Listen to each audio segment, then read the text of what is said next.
Meski harus mengalami kegagalan berulang kali dalam menjalankan usahanya, Zuliadi tak pernah patah arang. Semangat untuk dapat mencapai keberhasilan terus tertanam di benaknya, meski ia sadar lahan yang digarapnya merupakan lahan kritis, tandus, dan berbatu. Ya, itulah tantangan yang ia hadapi. Ia terus memutar otak dan pikirannya untuk dapat menaklukkan kondisi yang dihadapinya, setelah gagal menanam bawang dan cabai rawit.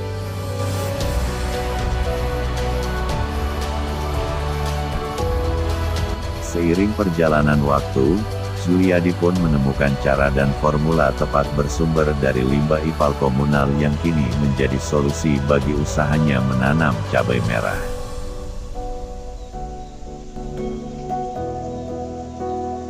Berikut liputannya.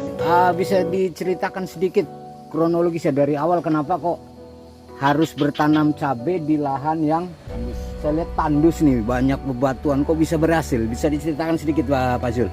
Baik Mas, alhamdulillah mungkin untuk saat ini kita menanam cabai, yaitu mudah-mudahan lah berhasil, karena kita perjuangan untuk menanam cabai ini udah banyak.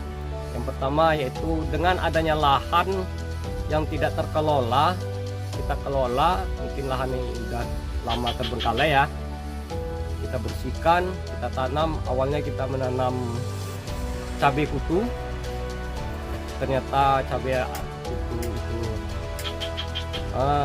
gagal. Cabai kutu tuh cabai rawit kalau Cabai di orang rawit. Jawa ya. Iya, oke. Lanjut. Jadi pertama setelah kita gagal, kita ulang lagi dengan menanam jagung. Gagal juga baru belum menghasilkan.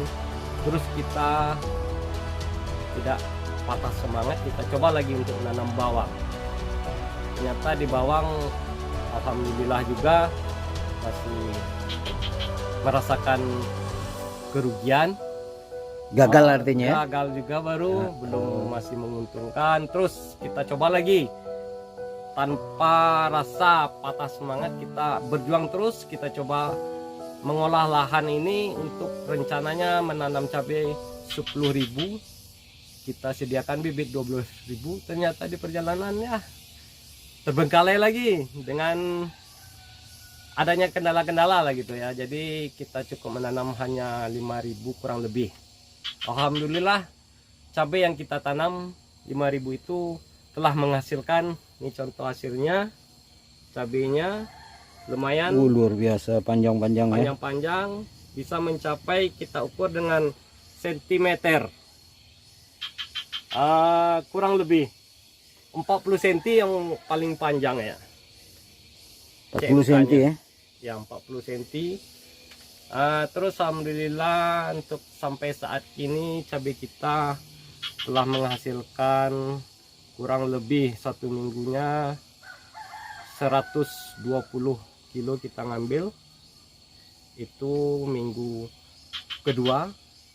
Minggu ketiga mungkin kita masih dalam keadaan suasana panen nih saat ini. Oh, sedang panen ya. Oke. Masih ada suasana panen. Kita taksirkan untuk minggu sekarang keluarnya sampai di atas 200 kiloan lah. Nah, terus kemudian untuk apanya sendiri nih, perawatannya saya dengar memanfaatkan limbah-limbah yang orang jijik megangnya ya. Bisa diceritakan sedikit? Alhamdulillah Mas, untuk kita pemupukan kita memanfaatkan limbah kotoran itu, yaitu limbah ipal komunal.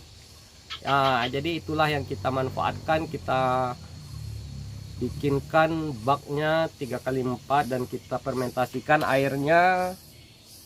Terus kita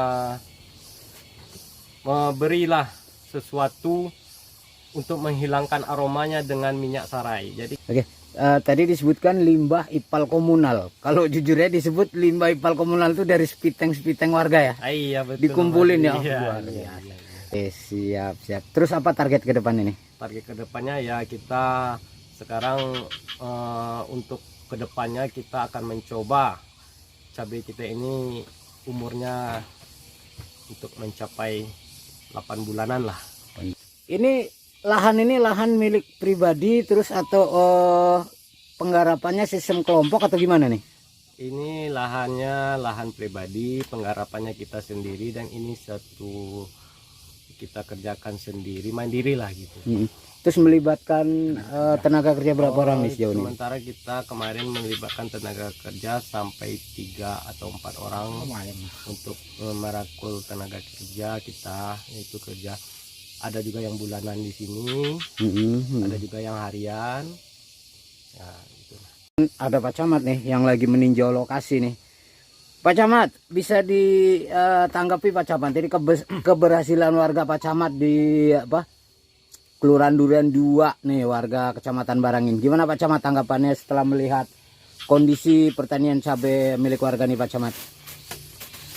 Memang saya terharu ya Mas Amin, dan saya sangat termotivasi dengan apa yang dilakukan oleh warga kita di Kelurahan Durian 2 Kecamatan Barangin ini. Karena saya setiap turun ke desa-desa, saya memotivasi masyarakat itu gunakan sejengkal tanah untuk kehidupan. Ternyata ini fakta di lapangan ini cabenya luar biasa nih, 40 cm nih panjangnya. Saya kira di Indonesia ini satu-satunya. Dan saya sangat berterima kasih, ini merupakan motivator yang luar biasa dan nantinya bisa dijadikan contoh teladan nih adik kita ini menanam cabai di lahan kritis, lahan yang tandus, yang tidak masuk akal kalau saya lihat. Cuman faktanya ini bukan sekedar ngomong, bukan pencitraan, dan kita melakukan peninjauan langsung. Saya berharap masyarakat saya yang terima bantuan-bantuan dari pusat itu jangan bangga itu membuat kita miskin. Justru itu kita hanya harus punya semangat, gunakan sejengkal tanah, bila perlu belajar ke sini. Nah, ini contoh ladonya, mungkin ini di tempat perbelanjaan mewah juga nih luar biasa, bisa laku ini Mas Amin ya. Dan di Kecamatan Barangin, alhamdulillah ini dikombinasikan dengan minyak serai wangi dari kotoran buangan yang orang jijik melihatnya, diolah sama adik kita ini, ternyata bisa bermanfaat sekali dengan tanaman cabai. Dan faktanya cabai sebanyak 5.000 batang bisa menghasilkan sekitar 2,5 ton. Kalau di uangnya udah 125 juta itu Mas Amin, kemana mau cari kondisi seperti ini. Nah, untuk itu saya berharap ya masyarakat tolong kita punya semangat juang yang tinggi, jangan kita mengharapkan bantuan saja, itu membuat kita malas. Karena agama kita sendiri mengajarkan tangan di atas itu lebih mulia daripada tangan di bawah. Terima kasih adik Paul ya telah memotivasi masyarakat. Mudah-mudahan ini menjadi contoh dan orang studi banding ke sini. Dan ilmunya diberikan, itu adalah jalan ke surga.